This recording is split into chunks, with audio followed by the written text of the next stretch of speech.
tiga hal, tiga perkara min pawakiri yang kehadirannya menjadi musibah yang mematikan. Ya.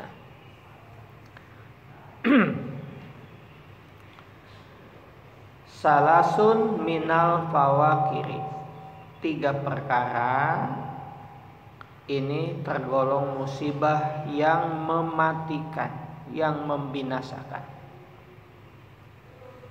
Apa itu?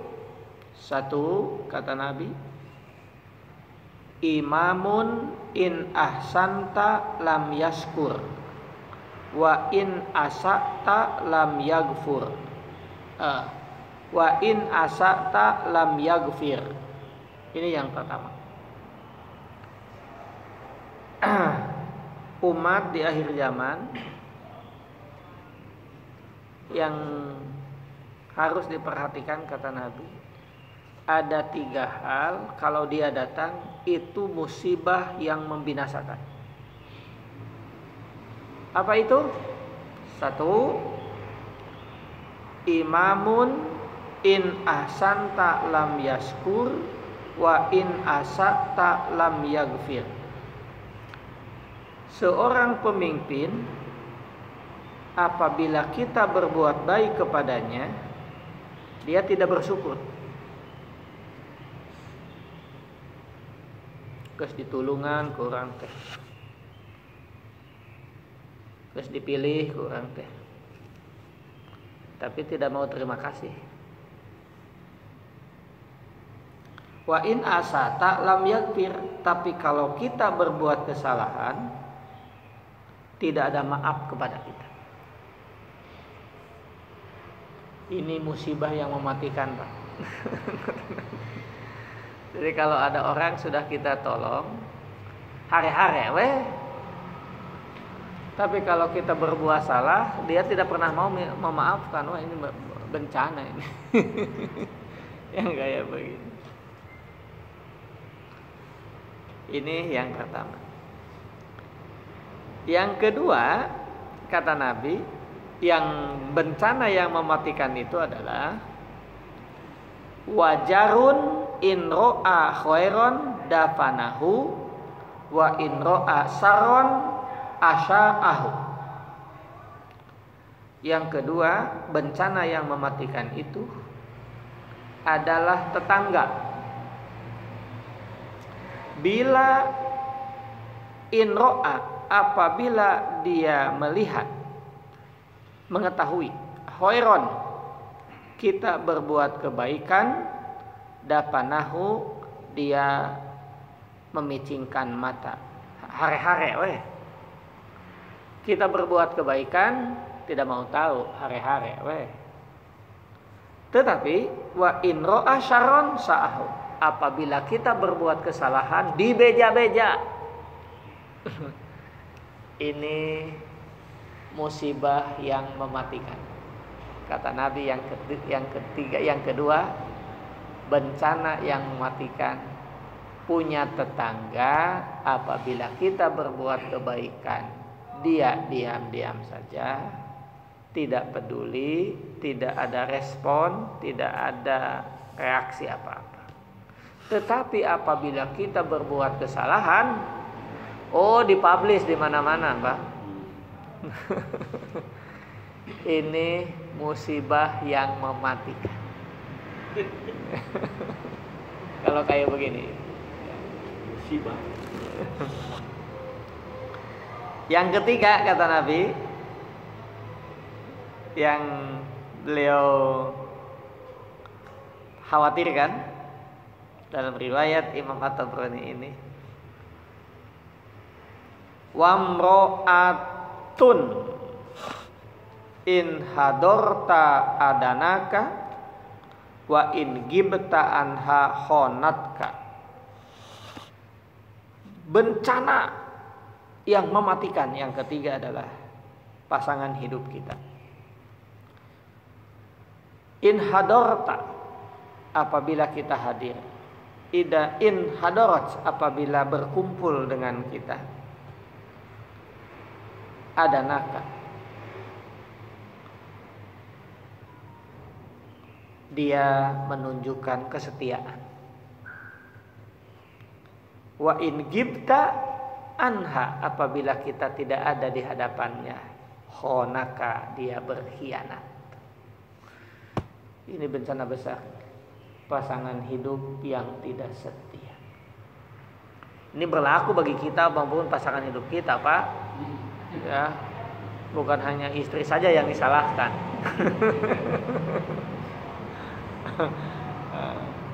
Ini 3 bencana yang mematikan. 1, pemimpin apabila kita berbuat baik tidak berterima kasih, apabila kita berbuat salah menghukum kita tanpa ampun. Yang kedua, tetangga apabila kita berbuat kebaikan dia tidak memberikan respon, apabila kita berbuat kesalahan dia mempublish di mana-mana. Yang ketiga, pasangan hidup kita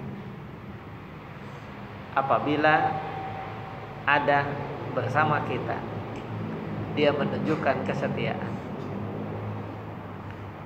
apabila kita tidak ada dia berkhianat. Jadi ini tipologi yang sekarang disebut dengan kelompok pencitraan. Ya.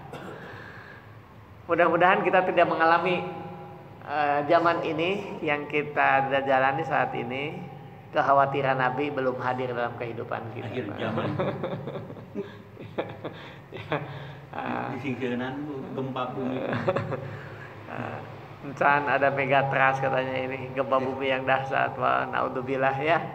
Nah, bencana yang sangat mematikan bagi kita ternyata bisa saja dekat dengan kita.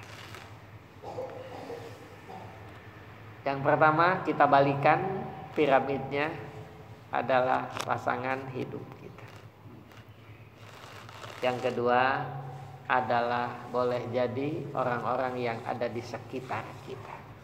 Ya. Tetangga itu bukan berarti yang rumahnya berdekatan dengan kita. Tetangga itu maknanya dalam konteks yang lebih luas bisa jadi adalah rekan kerja kita, teman sekantor kita, teman di organisasi kita. Ini juga harus diwaspadai hal-hal yang seperti itu. Makanya Ibnu Hajam ya menuliskan nasihat kepada kita. 2 hal yang harus kalian perhatikan. Teman yang baik dan amal yang baik yang harus kau bawa. Yang kau harus tinggalkan adalah amal jelek dan teman yang jelek. Gitu. Ya. Karena teman yang baik, sahabat setia, yang kemarin itu disampaikan, masih ingat barangkali ya. Kemarin itu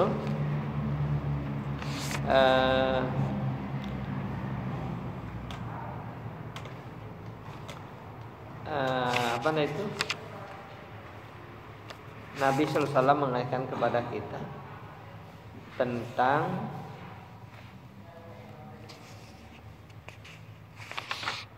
khianatnya sahabat. Di mana kemarin itu ya?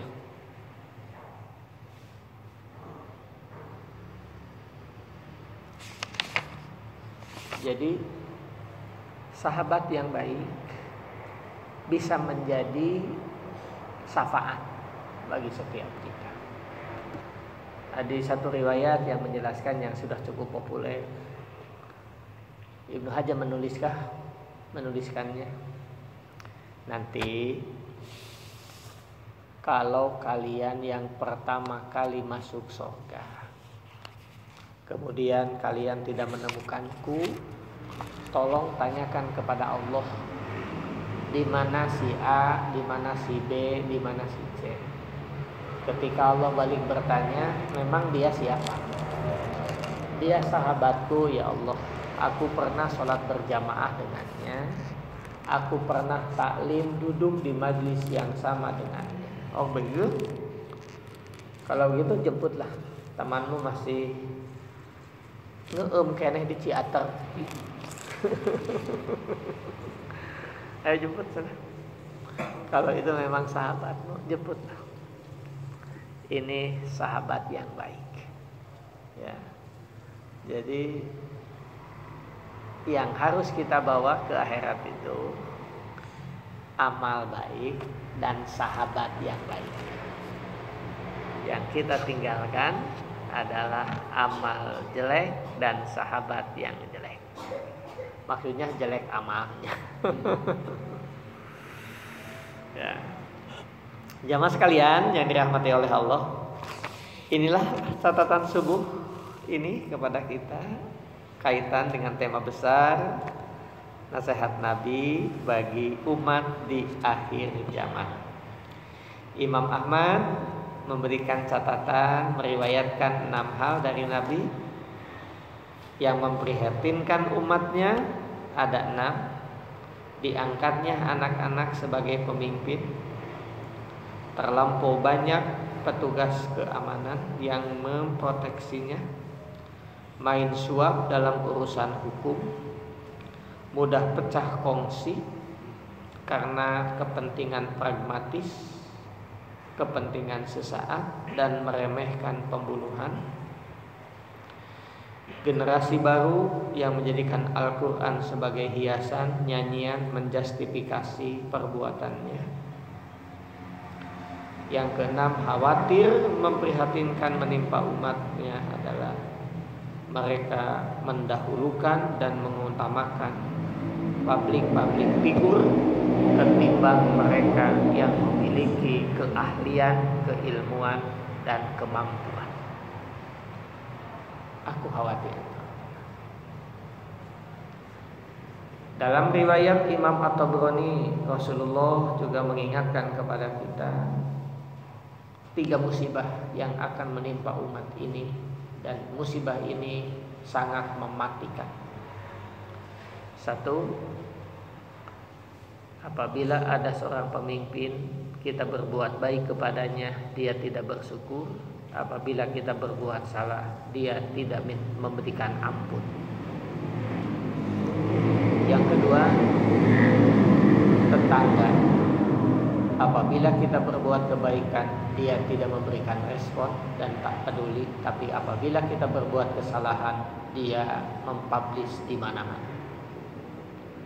Yang ketiga, pasangan hidup yang tidak setia. Ini adalah musibah yang mematikan. Kita berlindung kepada Allah, semoga kita dijauhkan dari bencana-bencana kehidupan ini.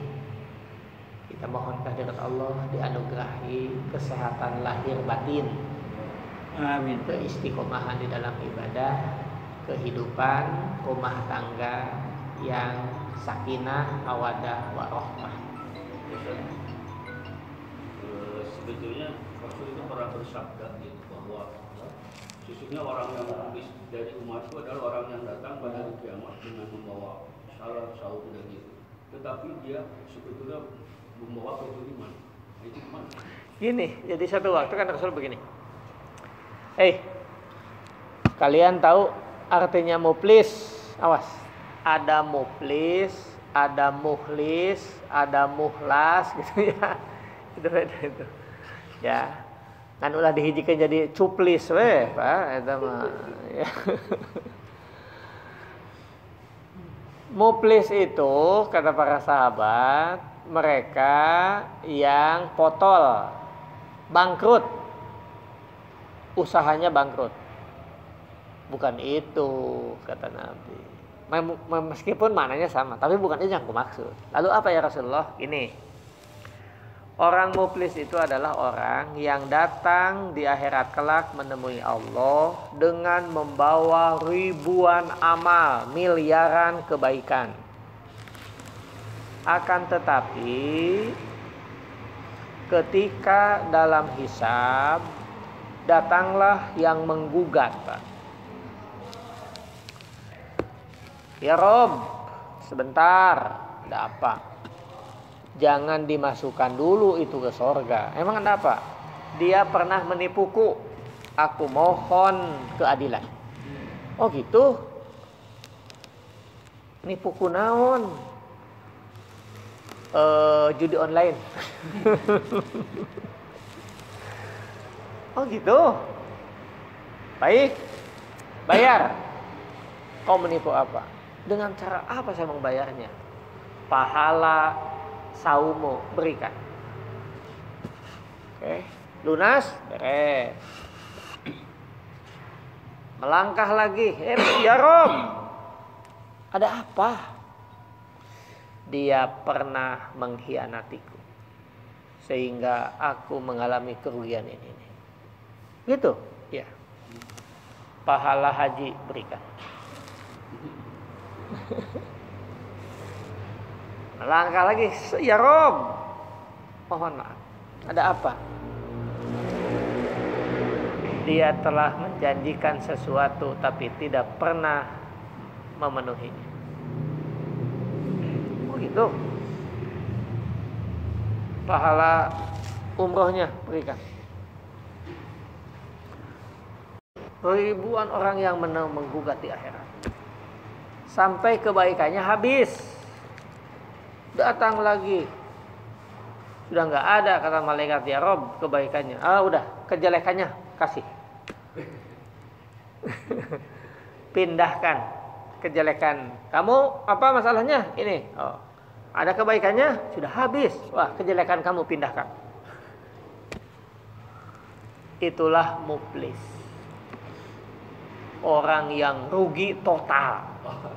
Lain untung tapi buntung. Nah, tapi ayat syafaat kan? oh itu walau alam. Sahabat. Hanya karena Nabi kasih tahu begini. Dosa yang sulit ditobati, tidak bisa ditembus dengan haji dan umroh adalah janji kepada umat, membohongi masyarakat. Itu nggak bisa ditebus dengan haji dan umroh sekalipun. Salah satu buku yang bisa dibaca karya Profesor Komarudin Hidayat, judulnya Psikologi Kematian, jilid ke-1. Gini. Bisa diampuni ya, Pak? Oh, diampuni itu. Kena minta maaf kakabehan. Kan ini ada anekdot ini. Jangan jadi pegangan, ini jangan salah pengamarnya.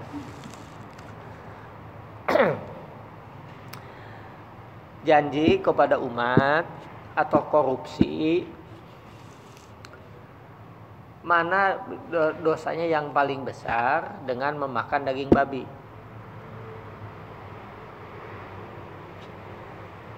Korupsinya berapa? Hanya 1 juta. Mana pahala yang lebih besar? Dosanya korupsi, janji tidak dipenuhi, atau makan daging babi? Gede keneh dosa korupsi, Pak. Makan daging babi dosanya hanya kepada Allah, tinggal tobat. Tapi kalau janji dan korupsi kudu minta ridho ke sakabeh jalma yang pernah kita rugikan. Hese itu. Begitu kadang-kadang logika hukum itu. Tapi korupsi untuk kebaikan umat. Salah satunya. Kelaparan gitu. Salah satunya itu berwudu dengan air kencing.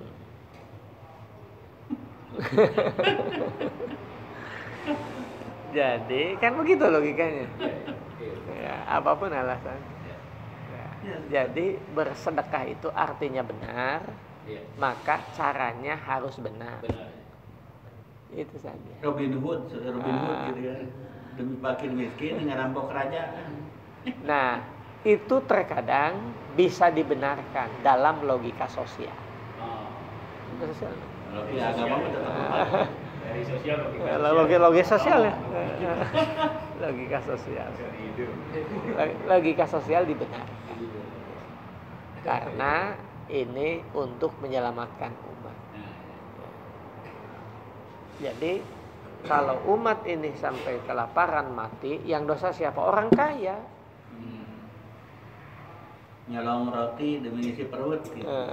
Nah, Umar sempat membebaskan itu. Alasannya jelas.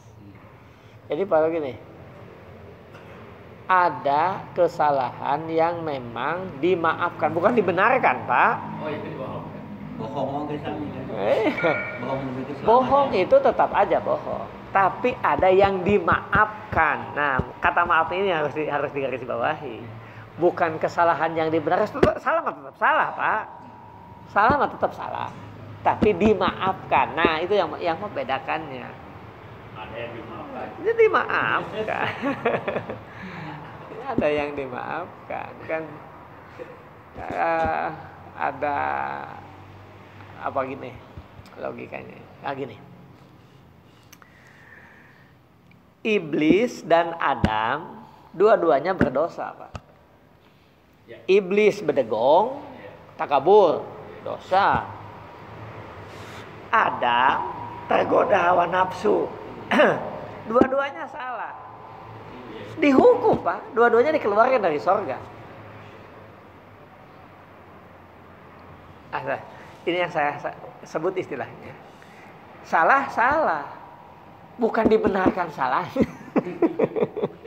Tapi kesalahan ini dimaafkan. Jadi Adam berbuat dosa. Dikeluarkan dari sorga. Sebab sorga tidak pantas diisi orang-orang yang berdosa. Jadi ada tindakan dulu ya, Pak. Ada tindakan dulu. Iblis juga berdosa. Takabur itu dikeluarkan. Proses berlangsung. Nabi Adam bertobat, diampuni, Pak. Ya. Karena di dunia mah yang dimaafkan, yang dibebaskan aya pulus. Nah, eta mah aros itu ya. Aros wal murtad. Jadi mudah-mudahan ini tidak salah diksinya ya. Nah, jadi kesalahan itu bukan dibenarkan, tapi dimaafkan. Salah itu. Jangan nanti kesalahan dibenarkan semua kan jadi ribet. Nah, maka Al-Qur'an ngasih panduan. Rambu-rambu. Ngasih panduan. Nabi Adam sama iblis itu sama-sama, dua-duanya kan di sorga nih. Dua-duanya membuat kesalahan. Ya. Yang satu karena tergoda hawa nafsunya, ya, dengan jebakan iblis, nyen dosa, mendorong hawa nafsu. Bertobat dimaafkan. Tapi yang harus digarisbawahi, karena dua-duanya berbuat dosa, dua-duanya dikeluarkan dari sorga gitu aja. Keluarkan dari sorga. Jadi itu yang saya gunakan logika diksinya. Salah dimaafkan. Ya. Jadi ini kesalahan yang bisa dimaafkan. Itu tadi tuh. Dengan pendekatan logika Robin Hood misalnya. Salah. Apapun alasannya mencuri itu salah. Tapi kesalahan ini bisa dimaafkan. Yang tidak boleh kesalahan yang dibenarkan. Nah, ini yang bisa salah interpretasi nantinya. Kemudian dimaafkan ini bukan itu, bukan dibenarkan, dimaafkan. Jadi Adam alaihissalam sama iblis sekali lagi dua-duanya berbuat dosa. Karena ini tetap dosa, dikeluarkan dari surga. Keluarlah kalian. Ya, gitu. Adam bertobat, diterima tobatnya, masuk surga. Iblis mah badagong anggar tidak bisa surga. Makan jadi laknat. Gitu. Wallahu alam. Limirodi wallahu alam. Dilema. Wallahu alam bisawab. Karena emang kebaikan itu harus baik caranya, baik metodenya, baik cara melakukannya. Jadi itu namanya kebaikan itu dalam Islam itu harus ma'ruf, diketahui dari berbagai sisi. Baik, bukan baik dalam satu sudut pandang, tapi menggunakan kata ma'ruf. Baik menurut kelompok. Maka dalam Al-Quran itu amal ma'ruf, nahil munkar. Jadi ma'ruf itu Arafah yang sudah diketahui betul, lengkap. Pakai bahasa agim, sesuatu itu harus bal. Benar, akurat, lengkap datanya. Begitu. Ya. Istilah agim itu menggunakan istilah bal, BAL, bal. Benar caranya, akurat datanya, lengkap penyampaiannya. Tapi tidak terukur kemana? Apa? Tidak terukur. Nah, yang sudah lengkap, benar. Nah, kalau yang tidak terukur itu belum menunjukkan sesuatu kemampuan kita untuk menghukuminya. Ya. Untuk menjustifikasinya itu di luar kemampuan, boleh jadi di luar kewenangan kita. Macam dibagi dina kesehatan objektif, subjektif. Oh iya. Dan diungkapkan sama nyata. Ya. Jadi banyak parameter, Pak. Parameter yang bisa digunakan. Makanya semua itu harus lengkap, akurat. Ini saja dulu lah ya. Mudah-mudahan Allah yang Maha Sempurna menyempurnakan semua ikhtiar kita dan Allah mempantaskan kita istiqomah di jalan husnul. Amin. Wallahu a'lam bishawab. Wallahu a'lam bishawab. Subhanakallahumma wa bihamdika asyhadu alla ilaha illa anta astaghfiruka wa atubu ilaik. Wassalamualaikum warahmatullahi wabarakatuh.